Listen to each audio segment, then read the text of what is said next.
안녕하세요. 이대중TV 영상입니다. 자, 저는 손해사정사도 아니고 교통사고 전문 변호사도 아니에요. 그냥 보험 설계사인데 제 채널이 지금 교통사고 이 합의금 때문에 마비가 됐어요. 저 개인적으로. 카톡이 뭐 시도 때도 없이 오고 개념 없이 새벽에 오는 사람도 많고 그리고 전 잘 모릅니다. 그냥 제가 영상에 찍어드린 게 전부인데 하도 질문이 많아서 이제 이 영상 하나로 제가 따로 또 찍어 놓은 게 있는데 그걸 보시고도 안 되나 봐요. 그래서 이 영상에 나오는 모든 내용 말고는 전 모릅니다.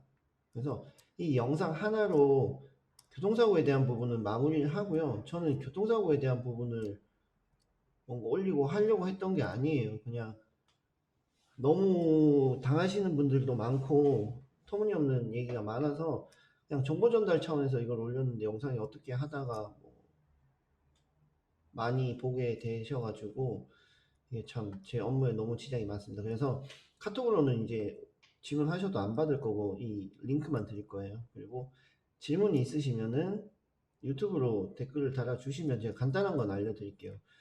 다시 한번 말씀드리지만 이 내용 안에 이외의 것들은 전 모릅니다. 그래서 제가 가장 많이 했던 질문들을 추려봤어요. 그래서 이거 보시고 도움이 되시길 바랍니다. 저는 여기서 이제 교통사고에 대한 영상은 앞으로도 그리고 앞으로 영원히 안 올릴 겁니다. 그래서 제가 너무 힘들어요. 저는 보험 영업을 하고 돈을 벌어야 됩니다. 근데 제 채널이 올라가고 올라가는데 이 교통사고에 대한 부분이 올라가서 저가 원하지 않는 방향으로 가고 있어요. 그래서 제 유튜브는 교통사고에 대한 부분을 다루는 데가 아니라는 걸 알고 계시고요. 그리고 복잡한 질문이 있으시면 손해사정사나 교통사고 전문 변호사 채널에 문의하셔야 올바른 답변을 받을 수 있어요. 전 잘 모릅니다. 그래서 일단은 그 답답해 하시는 마음은 알아요. 왜냐면 이주 합의에 대한 부분은 손해사정사나 변호사 채널에서 답변을 잘 안 합니다. 대충 뭐 50만원 합의해라, 100만원 합의해라 건성건성 답을 해주는 거 알아요. 그럼에도 불구하고 제가 처음에는 성실히 답변해 드렸는데 그래 봐야 저한테 남는 게 없습니다. 자, 돈을 못 번다는 게 아니고 이거는 사람 도의적인 문제예요. 새벽 1시, 2시에 문자가 와서 제가 친절 답변 드리면 자기가 원하는 답변 딱 받고 나면 그냥 나가버리고 시도 때도 없이 그런 경우가 많습니다. 그래서 저도 별로 답해야 될 가치를 못 느끼고 있어요. 친절히 세부적인 걸 다 알려드렸음에도 감사하단 말 한마디 해주는 사람이 거의 없어요. 이해 안 되시죠? 근데 많이 그럽니다. 어쨌든 그래서 이 영상을 보시고 도움을 받으시고요. 그 이후의 거는 저는 모른다는 거 하나씩 해볼게요.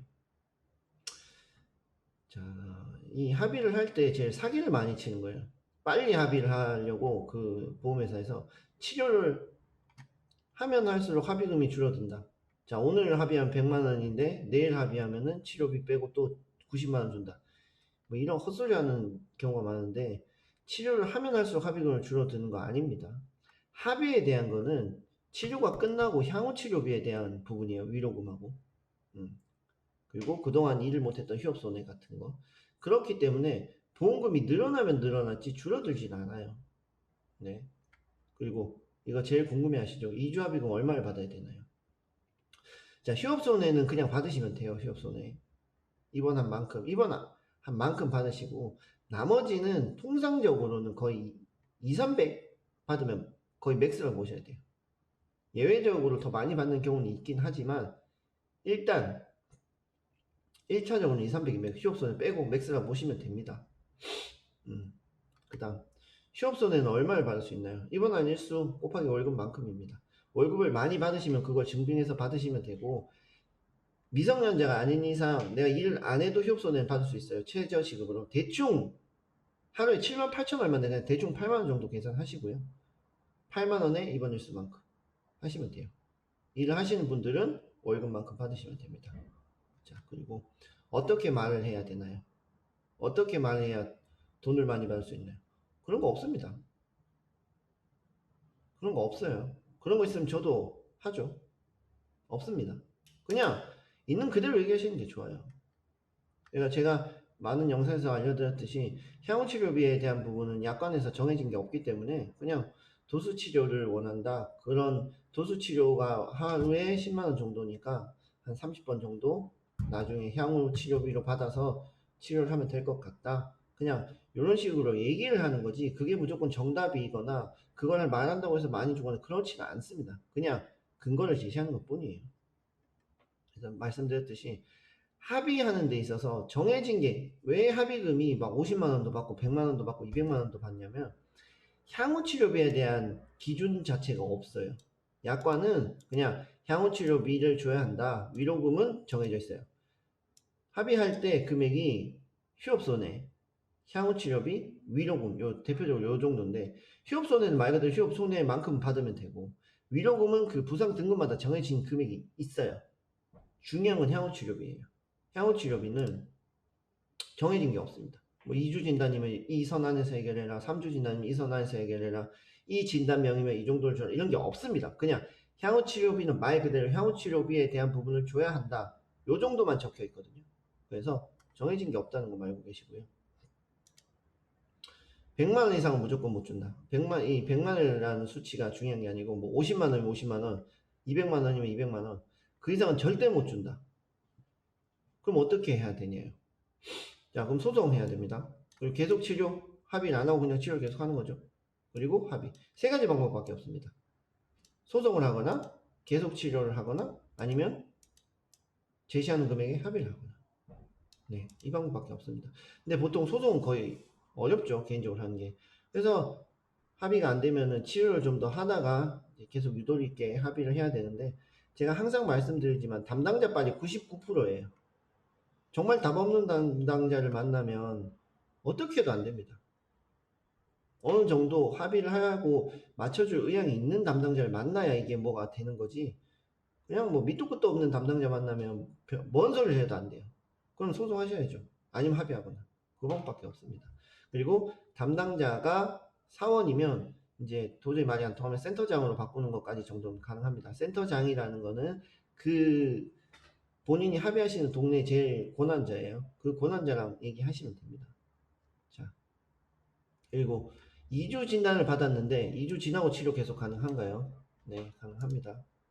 2주가 지나도 치료는 계속 가능합니다. 치료에 대한 부분은 의사 권한이라고 생각해요.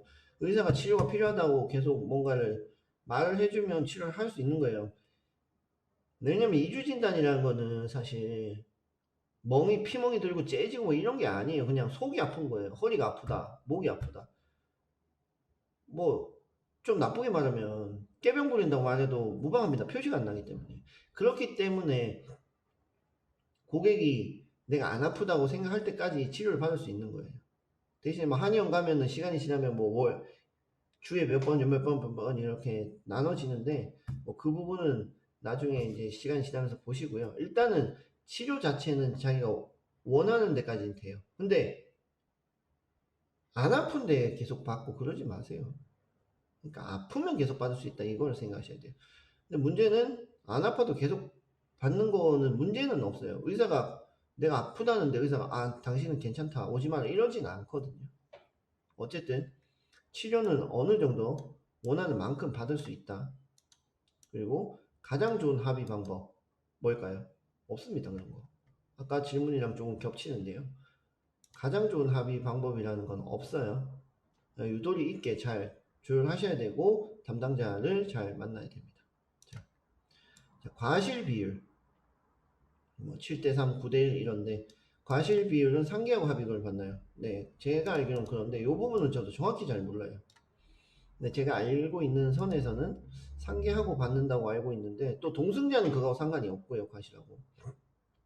그래서 이 부분은 만약에 내가 과실 부분이 있으시면 손해사정사한테 한번 물어보고 하세요. 자, 그리고 또 사기 많이 치는 게 있죠. 자산과 대인은 조건이 다르다고 하던데 똑같습니다. 이제 내가 단독 사고가 나서 이제 자산 처리를 할 때 제일 많이 얘기해요. 이거는 차대차 사고가 아니라 대인이랑 좀 다르다. 그거 아닙니다. 똑같습니다. 다르다고 하면 뭐가 다른지 약관 한번 비교해서 보내달라고 해보세요. 똑같습니다. 그냥 휴업손해, 향후치료비, 위로금 두 개 약관이 똑같아요. 네, 똑같다는 거 알고 계시고, 아까 말씀드렸죠. 미성년자가 아니고 이제 20살 이상은 무직이어도 학생이어도 주부여도 휴업손해를 받습니다. 뭐 병원 이거 질문 많이 하세요. 제가 지금 한방병원인데 다른 병원을 가도 되나요? 지금 병원이 너무 멀어서 집 앞으로 가도 되나요? 됩니다. 옮기시면 돼요. 그냥 사고 접수 번호로는 어떤 병원에 가셔도 됩니다. 아무 데나 가시면 돼요. 자, 공제에는 받기 힘들다던데 어떻게 하나요? 저도 잘 모릅니다.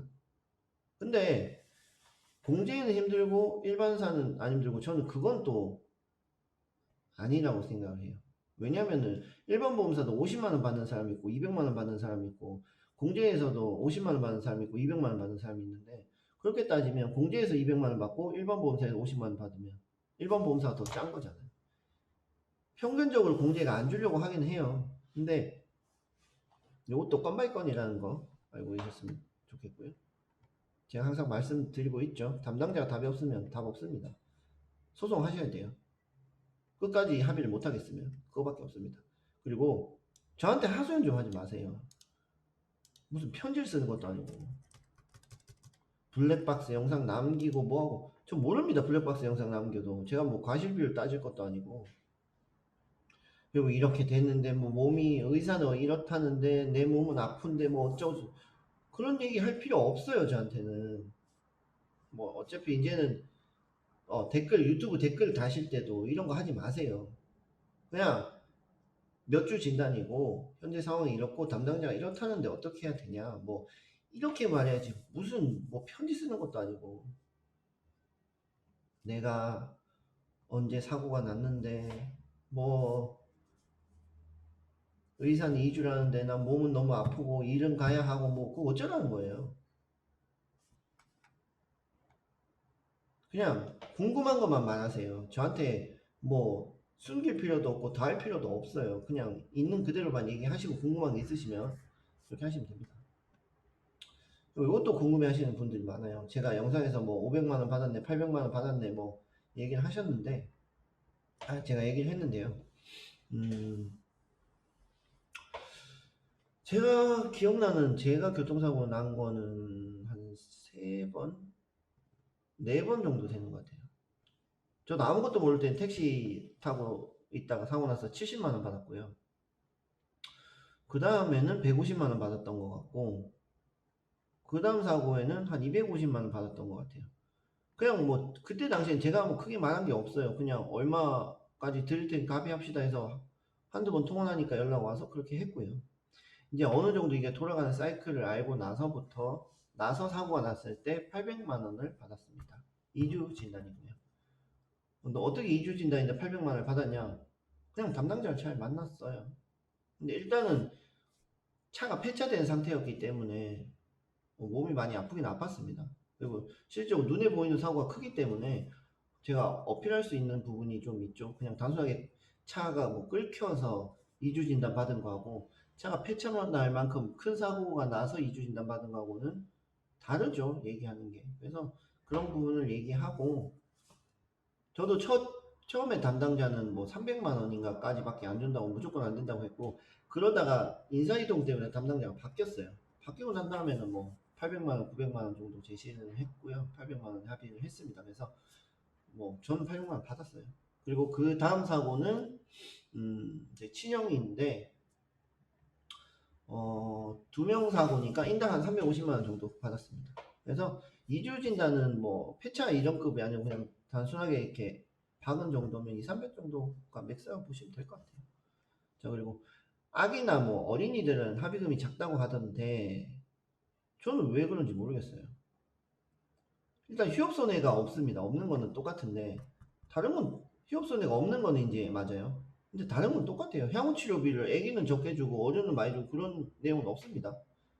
그렇기 때문에 어른도 입원을 안 하고 아기도 입원을 안 했으면 똑같이 받아야 돼요. 뭐 다르게 줘야 될 명분 자체가 없습니다. 약간은. 자, 그 다음 합의 대행 해주시나요? 안 합니다. 네, 안 해요. 원래 해드리려고 했었는데 뭐 이게 절차적인 문제도 있고 제가 원래 본업이 이게 아니기 때문에 저는 이걸 하지 않기로 했습니다. 그리고 동승자 합의는 어떻게 하나요? 뭐 따로 하셔도 되고 한꺼번에 하셔도 됩니다. 보통은 그냥 운전자가 한꺼번에 하시죠. 자, 그리고 제가 교통사고 영상을 올렸는데 이제 가끔씩 가해자분들이 오셔가지고 뭐 네가 보험료 올리는 주범이다, 사기치에 쳐서 주냐, 뭐 내가 너 같은 애들 때문에 보험료가 많이 올랐다 뭐 이러시는데요. 뭘 알고 말씀을 하셔야지. 이제 가해자의 경우에 가해자라고 표현하는 게 맞는지는 정확히 모르겠네요. 어쨌든 내가 합의금을 내주는 입장이라면 과실이 뭐 10대 0이어서 내가 10이나 입장이어서 이제 상대편한테 합의금을 물러줘야 하는 상황이면 그 합의금을 100만 원 주는 거하고 200만 원 주는 거하고 내가 할증되는 금액은 똑같습니다. 그게 인당 페널티를 먹어요. 인당. 제가 알기로는 그래요. 어쨌든 중요한 거는 내가 500만 원을 받든 10만 원을 받든 상대편은 할증되는 게 똑같아요. 돈을 많이 받는다고 할증이 많이 되고 적게 받는다고 적게 되고 그런 거 아닙니다. 그렇기 때문에 뭐 합의금을 많이 받았다고 가해자한테 미안해할 필요도 없고, 그리고 내가 가해자인데 상대편이 합의금을 많이 받든지 말든지 신경 안 쓰셔도 됩니다. 네. 그리고 상대가 책임보험일 때 어떻게 하냐. 저도 정확히는 잘 모르는데 이게 책임보험은 정해진 돈이 있잖아요. 그 돈 안에서 뭐 어떻게 할 수 있고 그 다음 개인 합의를 하셔야 돼요. 그리고 얼마를 받아야 되냐. 모르죠 저도. 보험사랑 합의해도 이게 천차만별인데 둘이 알아서 하시면 됩니다. 네. 그래서 보통 뭐 이런 경우에는 이제 그 돈이 작기 때문에 자상 처리해서 뭐 이렇게 저렇게 구상권 청구하고 뭐 이러는 경우가 있는데 그건 저도 정확히는 잘 모르겠고요. 어쨌든 책임보험 사고가 나면 자상 처리해가지고 이렇게 보험사랑 상의를 해보세요. 그리고 가실 비율이 강한 것 같다, 억울하다. 그걸 왜 저한테 얘기하나요? 그럼 뭐 알아서 보험사에 항의하시든 그 과실을 결정해주는 기관이 있잖아요. 거기서 뭐 그거다 그러면 낙장불명이죠. 그거 가지고 뭐 얘기할 필요 없습니다. 자, 그리고 요게 좀 애매한데 입원하지 않으면 협손을 못 받나요? 100% 그런 것만은 아닙니다. 거의 못 받는데 뭐 보험회사에서 인정해주는 경우가 있긴 있어요. 네, 그런 경우가 있다는 것까지만 알려드릴게요. 저도 정확히는 모르기 때문에 뭐 내가 뼈가 부러져서 일을 뭐 하러 못하러 가는데 뭐 입원을 못하는 상황이다 뭐 그럴 수가 있으려나요? 어쨌든 그렇게 되면 인정하는 경우가 있긴 있습니다. 그래서 입원 안 했을 때 휴업손해를 100%못 받는다는 아니에요. 받는 경우가 있긴 있어요. 그런 상황에 따라서 다르니까 보험사랑 얘기를 해보시고요. 자, MRI 뭐 CT를 찍고 싶은데 가능할까요? 가능합니다. 병원에서 찍어준다고 하면 찍으시면 돼요. 그리고 합의 언제 하는 게 좋아요? 합의 시점을 물어보시는 분들이 많은데 합의가 뭡니까? 실질적으로 향후치료비에 대한 거예요. 휴업손해야 뭐 당연히 일 못한 거 받으면 되니까. 향후치료비란 건 뭐예요? 이제 어느 정도 몸이 다 나았을 때. 근데 몸도 안 나았는데 합의하면 나중에 아프면 어떻게 하실 거예요? 자, 합의 시점은 몸이 안 아플 때 하시면 됩니다. 천천히. 뭐 돈이 급해서 하시는 거예요. 뭐 알아서 하시는 거고. 자, 그 다음 마지막이네요. 소송하면 어떻게 되나요? 이게 개인적으로 소송이 가능한가요? 거의 불가능하다고 봐야죠. 번거롭고 시간 오래 걸리고. 근데 뭐 하시고 싶으시면은 뭐 개인적으로 하는 방법은 있는데 저도 정확히는 모릅니다. 검색해 보시면 나올 거예요. 근데 소송한다고 해서 뭔가 더 크게 좋은 결과가 나오진 않는 것 같아요. 네. 자, 제가 그동안 받은 질문, 대표적인 질문을 다 답변을 해봤어요. 그래서 혹시나 여기에 없는데 궁금한 게 있으시거나 아니면 여기 있는 건데도 뭐 또 뭔가가 더 세부적으로 궁금하다 싶으신 분들은 이 영상 밑에 댓글 다세요. 카톡은 답변 안 합니다. 분명히 말씀드렸어요. 그리고 제가 영상을 찍으면서 합의금을 많이 받으려고 뭐 안 아픈데 사기치려고 이러는 거 아닙니다. 사고 당한 만큼은 정확히 받으라는 얘기예요. 뭐 예를 들면은 내가 학생인데 일을 안 하니까 입원을 해도 휴업소는 인정이 안 된다. 뭐 이런 헛소리 하는 거에 대한 사기를 당하지 말라. 그리고 치료하면 할수록 합의금이 깎인다. 이런 거에 대해서 사기를 당하지 말라고 제가 정보 전달하는 차원에서 영상을 찍는 거지. 막 아프지도 않는데 뭐 깨병 부려서 돈 많이 받아라 이런 거 아닙니다. 제가 무슨 어린애도 아니고 그런 거 아니니까 이 영상을 통해서 조금이나마 도움이 되셨으면 좋겠고요. 더 이상 저는 교통사고에 대한 부분은 언급하지 않겠습니다. 제 본업은 보험이기 때문에 보험에 대한 정보를 많이 받아가셨으면 좋겠어요. 여기까지 하겠습니다.